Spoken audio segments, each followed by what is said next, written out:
Estamos en el Centro Astronómico Bicentenario junto al profesor Blas Antonio Severín Bernal, astrónomo aficionado y uno de los principales investigadores de astronomía cultural en América Latina. ¿Qué tal, profesor? ¿Cómo estamos? Un gusto tenerte acá, un placer. Profesor, este Centro Astronómico Bicentenario nace primero como un planetario de Asunción, el primer planetario que tuvo esta ciudad. Así es. Todo se inició cuando en el año 2000 se inició, digamos, realmente con el eclipse de Sol del 94. Y allí los japoneses que estuvieron me dijeron: ¿qué necesita usted? ¿Qué podemos hacer por usted? Conseguimos con el profesor Alexis Troche Boggino, con el señor Parini, conseguimos el observatorio que está hoy en la Universidad Nacional.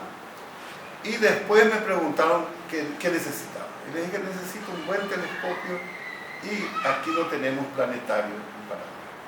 ¿Cómo no? Entonces me enviaron el planetario, me enviaron el telescopio y comenzamos a trabajar. Profesor, mucha gente te conoce más como profesor, como divulgador científico, pero no mucha gente sabe que también haces investigación. Sí. Y en eso sos una referencia en cuanto a investigación en astronomía cultural. Rescataste en este sentido a Buenaventura Suárez. ¿Quién fue este científico y sacerdote? Sí. Lo que buscaba es quiénes fueron astrónomos en Paraguay en esa época. En las misiones franciscanas, en las misiones jesuitas. Había muchos, pero eran europeos. Y así de repente sale uno nacido aquí en América. Y nace hijo descendiente de Juan de Garay. Y, por supuesto, la madre, una criolla de acá de Asunción, que fueron a pie para refundar Buenos Aires. Por el camino ella se embaraza y se quedan en un lugar hermoso, y ahí nace Buenaventura Suárez Garay. Y él nace y ahí se funda la ciudad de Santa Fe, donde él nace. Luego, ya un poco más grande, lo envían a Córdoba a estudiar. De Córdoba viene para la zona de las misiones en Paraguay, y le gustaba la astronomía, y junto con los indígenas tallaron las rocas que podían encontrar, y con eso hacían lentes para los telescopios. Y con eso lo observó, pero llegó a un nivel tan alto que pidió a España equipos que ni España tenía. Tuvieron que traer de Inglaterra, y eso se le envió a él con él. Y ahí publica él un libro que se llama Lunario de un siglo. En este lunario él escribe los días de fiesta, los eclipses y las fases lunares para 100 años. El libro se publica en 1748 y va hasta 1845. 5 ediciones. Y una sexta edición que se hizo también en Asunción gracias a tu gestión. Sí, ahora hicimos, y ahora me prometió AECIP hacerme nuevamente una reedición. Sí, otro grupo de libros. Y así es como encuentro Buenaventura Suárez. Y fui a trabajar buscando dónde estuvo, por dónde andaba. Él estuvo en Candelaria, cerca de Posadas. Cruzó a este lado y fundaron aquí San Cosme y San Damián. Ese es el problema que tenemos con él, porque San Cosme y San Damián es una ciudad viajera. Sí, que se movilizó. Se movilizó por todos lados. Ningún otro, todos están quietitos, pero este sí se movió. Y trajeron y colocaron ahí donde está hoy. Bueno, cerca de donde está hoy. Yo estuve en el lugar que ya queda solo los cimientos, en el bosque, es un bosque. Y de ahí pasaron a donde está hoy, y que está impecable, porque cuando los jesuitas fueron expulsados, el pueblo invadió la misión. Y ahí crearon, tenía la policía, tenía sus cárceles, tenía una cocina, tenían escuelas, tenían todo. Y hay varias historias, ¿no? Algunos dicen que pudo haber sido un alumno de Buenaventura Suárez, y otros discuten que sí fue de Buenaventura Suárez. Una sola prueba nos queda la historia de que es un reloj solar. Ese reloj solar es la envidia de todos quienes se dedican a la investigación del reloj solar. Claro, porque sí, hasta el día de hoy está impecable. Llaman de todos lados, de Alemania, de Italia, todos están con ese tema de ese reloj solar, y me dicen muchas veces: Seguramente ustedes dirán, ay, qué suerte, ellos que están cerca de las pirámides, y nosotros acá decimos, ay, Felipe, vos que estás cerca del reloj solar. Y así llegó un momento que me preguntaron si qué podíamos hacer allí. Y le dije, vamos a rendirle homenaje a Buenaventura Suárez. Y así nace ese centro astronómico en el sur, que es el primero en el sur del país. Sí, y donde va mucha gente. Se creó una suerte de turismo científico gracias a esto y de ingresos también económicos para la propia ciudad de San Cosme y San Damián en el departamento de Itapúa. La ciencia también ayuda al desarrollo directamente de la población. La ciudad se transformó la ciudad. Se transformó. Fuimos un día cuando eso la ministra era Kramer, fuimos con ella y con el embajador de Costa Rica a crear las famosas posadas. Hoy las posadas son, pero no sé, un hotel, de la forma como trabajan. Vinieron del exterior, desde México hasta Argentina, allí tuvimos las reuniones y quedaron encantados. Hay que decir también que aumentó el número de turistas de la ciudad, enormemente. Hoy tenemos más de casi 25.000 visitantes al año. ¿Y antes cuánto? Y bueno, 2.000, 1.200, no ¿Un crecimiento exponencial que antes cuánto? No, cambió todo. Profesor, antes de seguir, Buenaventura Suárez también fue polemista, o para nosotros se crea una polémica o una controversia con Benjamin Franklin por una publicación en la revista de la Royal Society de Londres, donde quién fue el primer científico americano que publica en esa publicación europea, vale la redundancia. Aquí sostenemos que fue Buenaventura Suárez y la historia de la ciencia americana, la historia de la ciencia estadounidense reconoce que fue Benjamin Franklin. ¿Qué pasó, profesor? Lo que pasa es que Benjamin Franklin recién se iniciaba cuando muere Buenaventura Suárez. Entonces, Buenaventura Suárez fue la base de la investigación y ahí nos damos cuenta el poder que tenía la orden jesuítica en América. Porque ellos tenían su propia flota. Buenaventura Suárez mantenía correspondencia con San Petersburgo, con Pekín, con Celsius, el creador de los grados centígrados en Uppsala, en Suecia, con Londres, con la Sociedad Científica de Londres. Y eso está comprobado porque esos documentos están allí.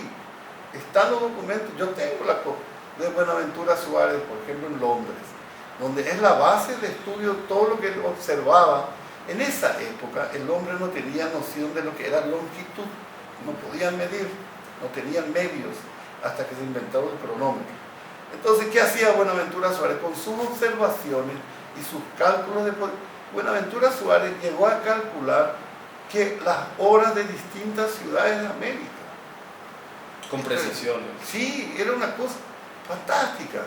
Celsius dice que gracias a él pudo llegar a sus cálculos, porque la base era ver los eclipses, para tener una idea de dónde estaba, porque cada ciudad comentaba lo que veía y de acuerdo a eso tenían una idea de dónde se encontraba.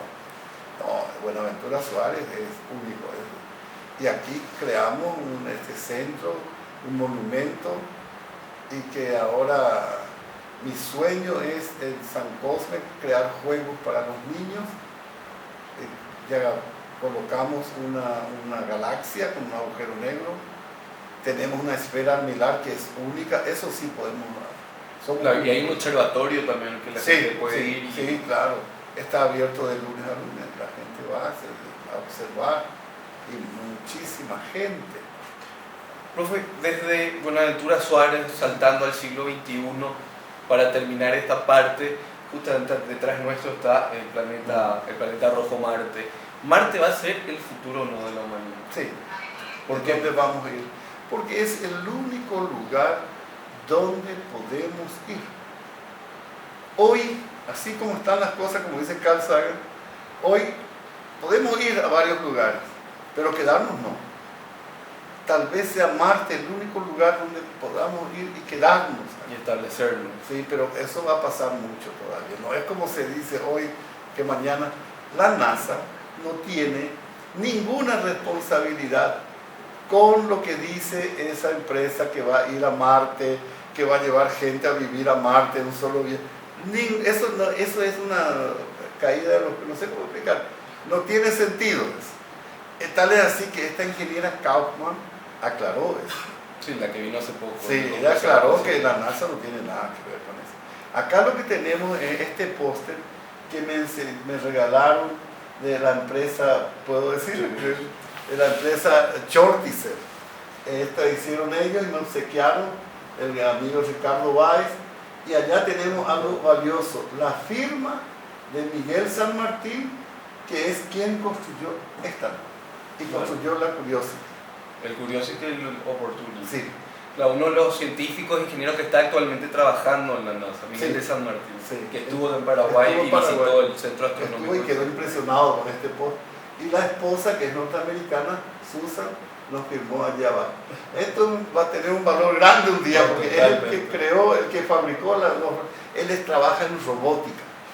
Entonces, así vino, nos visitó, y entonces fue una alegría para nosotros. Vinieron de la Argentina, porque en la Argentina es complicado porque son muchos, nosotros somos pocos, entonces pudieron conversar con él.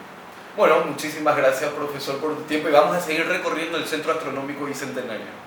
Bueno, en el Centro Astronómico Bicentenario tenemos un museo de la ciencia y la tecnología que fue recopilando el profesor La Servina a lo largo de los años, con obsequios, con compras también del mismo. Profesor, ¿qué es lo que tenemos aquí? Acá lo principal que quiero mostrarle a ustedes es el principal, el mimado del grupo. Aquí tenemos es el Itacarú. El Itacarú es el único mineral con un dios para el pueblo guaraní. Y es magnetita. Ellos veían que atraía a pequeñas rocas y decían Itacarú, que se tragaba esas rocas. Tenemos también aquí meteoritos como este, que es un obsequio de la Argentina. Acá estas huellas que tenemos como de dedos son las burbujas cuando venían quemándose. Es de hierro y... ¿Cuánto tiene más o menos de peso? 3 kilos. 3 kilos. Este es un fragmento, esto es lo que a los chicos les gusta, de costilla de Tyrannosaurus rex. De Paraguay tenemos este, que es un meteorito, pero no estamos comprobando todavía, un pedazo que enviamos para estudiar, de un meteorito que cayó en Villarrica en 1925. Los descendientes del que guardó me dice que es, pero tenemos discusión. Esto se llama iridium, trae los meteoritos y no conocemos la Tierra. Entonces esta es la prueba de que un meteoro fue la causa de la extinción de los dinosaurios, porque por debajo no encontramos huesos de dinosaurios. Por encima no encontramos, por abajo sí. Acá tenemos un fragmento de un árbol de la época, esto es hace 50 millones de años, un pino. Acá los chicos le echaron, se rompió. Esto es el coprolito. Digo yo que es popó de dinosaurio, fosilizado. Y este le llamamos gastrolito.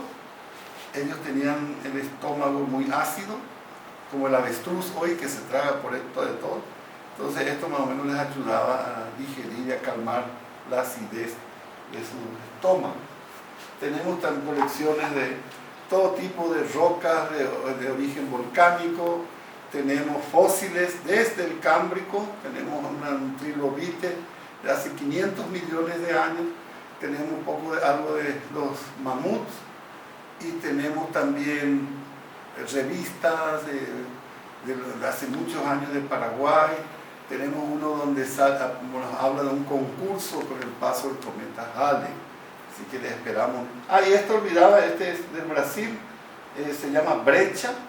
Es de un cráter en el estado de Paraná, donde impactó y tenemos un fragmento de ese cráter. Profesor, ¿cuándo puede venir la gente? ¿A qué hora? ¿Y a quién puede llamar? Sí, pueden llamarnos nosotros al 0982-334-893, 0982-334-893. Los sábados solemos activar, porque entre semana vienen los colegios. Y los sábados entonces les recibimos una vez terminado nuestro programa de radio, terminamos a las 3 de la tarde, venimos acá y atendemos a las personas que quieren venir, con gusto. Continuamos en el Centro Astronómico Bicentenario, estamos con el profesor Blas Servín, el regente y uno de los principales divulgadores de la ciencia que tiene no solo Paraguay, sino también Sudamérica. Profesor, en el área de investigación, ¿qué sabemos sobre la astronomía cultural, la astronomía de los guaraníes? Es muy interesante. ¿Por qué? Porque era un pueblo agricultor. Al ser agricultor, ellos necesitaban saber cuándo sembrar, cuándo cosechar, porque cometer un error, el hambre o peor la muerte. ¿Y qué hacían ellos? Observaban las estrellas. ¿Por qué? Porque eran nómadas. Ellos no vivían en ciudades. Ellos no es que observaban al sol donde entraba, mirá que el sol está entrando entre aquellas montañas, no tenían muy poca cosa, eran bosques. Entonces no podían fijarse en el sol. Hoy estaban aquí, dentro de unos tiempos se mudaban a otro lugar y cambiaba totalmente la posición del sol, era un caos. Entonces miraban las estrellas. ¿Cuáles eran las estrellas principales? Sí, las 7 cabrillas, que ellos llamaban Eishu. Eishu es un panal de avispas. Ellos veían en ese panal de avispas el anuncio de que se acercaba la época que debían trabajar la tierra para la siembra. Eso ocurre en el hemisferio sur en junio. En julio se comienza a trabajar la tierra para la siembra. Por eso el solsticio de junio es muy importante para el pueblo guaraní, para el pueblo aché, para todos, y para el pueblo inca. Esa es la base de su cultura. Profesor, una de las razones por las cuales los guaraníes no construyeron como los incas, como los mayas, los aztecas, es justamente porque fueron nómadas. Por eso no tenemos, por ejemplo, observatorios de los guaraníes. Y no hay registros arqueológicos, por ejemplo, de nada de eso. Se encontró cerca de Cuyabá. Hay el único dibujo que conocemos de un cometa. Más no tenemos nada. Todos son historias que van pasando. Leyendas, mitos, nada. Pero registros no hay. Profesor, también estabas trabajando no solamente con los guaraníes, porque hay que explicarle a la gente, y sobre todo a la gente que no es de Paraguay, que en Paraguay hay más de 17 etnias y todas tienen su propio valor, su propio estudio, su propia cultura. El profesor Blas Servín también estudió a otras de ellas. Por ejemplo, lo estuviste con los macheros. Sí. ¿Qué pudiste hacer? Ellos, por ejemplo, tienen su cielo. Es muy interesante cuando ellos te hablan. Por ejemplo, siempre todas las culturas tratan de explicar el porqué del día y la noche. El pueblo aché dice que ellos siempre conocieron la luz, ellos no conocían la oscuridad, pero que tenían en una gruta unos cántaros de distintos tamaños y que los ancianos decían, no toquen eso, no toquen. Pero nos faltó un día que tocó al más chiquito y rompió. Al instante vino la oscuridad. Se asustaron, gritaron, se escuchaban los gritos, pedían auxilio, hasta que entre medio de ese griterío sintieron el trinar de las aves. Eso dice que les llamó la atención. Es como que regresaba la paz y estaban las aves trinando, algo estaba ocurriendo. Y ahí amanece. Entonces ahí surge el día y la noche. Dice el anciano que gracias que nos rompieron el cántaro grande, porque si rompían eso, la oscuridad iba a ser eterna. Ese fue para el Aché. Lo que sí es llamativo en toda esa región de la Mambay, del Baracayú, toda esa región, es que todas las poblaciones indígenas tienen su historia de un meteorito. ¿Ah, sí? Eso sí encontramos en el Cerro Corá. En la Mambay está un dibujo de una explosión en el cielo, están las líneas de las bases de la luna, porque ellos sabían que después de 12 lunas regresaba el mismo clima, entendían muy bien eso, manejaban muy bien. Y después había también otro pueblo interesante, la Baja Guaraní. Ellos ya vivían en el bosque, entonces ellos ya no miraban las estrellas. Ellos que miraban el clima, conocían muy bien los puntos cardinales y hablaban ellos de que había un dios en el sur, hacia el sur, de donde venía el viento feo, de donde venía, que lanzaba granizos, y todo el norte era para ellos muy lindo, se calmaba todo en esa época cuando venía del norte el viento. Esa es una historia muy interesante de los pueblos. Pero estás estudiando hace algunos años, ya no es de reciente tampoco tu investigación, profesor. Muchos años. Es más, ingresó a la Sociedad Científica del Paraguay con una investigación en el año 2000. Hace 17 años ya, Sí, miembro de la Sociedad sí, Científica. y también pude ingresar a la Sociedad Interamericana de Astronomía en la Cultura mediante estos trabajos y También sos embajador turístico, por supuesto, sí, explicar un poco eso. Sí, por los trabajos que hacemos, la Senatur trata de ayudarnos en lo que hacemos, de darnos un rango. Entonces, cuando viajamos, cuando vamos al exterior a hablar, tenemos ese rango, venimos como embajadores de la ciencia. Profesor, por último, también embajador científico, obviamente, embajador cultural. ¿Por qué es importante, no solamente para Paraguay, sino para toda Sudamérica, para todos nuestros países, invertir en ciencia y tecnología? ¿Por qué le parece importante? Claro, primero por nuestros jóvenes. Los jóvenes hoy están muy interesados. Acabamos de crear un centro para un club de astronomía en Ciudad del Este. Una cantidad enorme de jóvenes se acercaron para formar parte de ese club. Están muy interesados. Y la ciencia, ¿qué nos hace? Nos enseña nuestros orígenes, nos hace humildes. Eso es muy importante, porque uno se da cuenta que este pequeño mundo donde vivimos es el único mundo que conocemos, donde podemos vivir, no tenemos dónde ir todavía, ¿no? Algún día vamos a ir al planeta Marte, como hablamos, pero hasta hoy es el único mundo y la ciencia es lo que nos va a llevar adelante y eso que estás haciendo es muy importante. Hay mucha gente que está realizando investigaciones y qué bueno sería que todos ellos tengan acceso a que puedan hablar de lo que están haciendo y eso es lo que le vas a hacer vos. Le vas a ayudar a todos para que todos podamos ir comentando qué estamos haciendo. Mañana, vamos a hacer esto, vamos a estar en tal lugar, eso nunca se hizo, qué lindo va a ser, etcétera, etcétera. Bueno, profesor, te agradecemos enormemente por tu tiempo. No, muchas gracias. Muchas gracias para Ciencia del Sur. Entonces estuvimos con el profesor Blas Servín, el regente, el director del Centro Astronómico Bicentenario acá en el CEMUPE de la Municipalidad de Asunción, en el barrio Sajonia. Un lugar para la ciencia, un lugar para el turismo científico y un lugar, por sobre todas las cosas, para conectarnos con el cielo, para conectarnos con las estrellas. Muchísimas gracias por acompañarnos.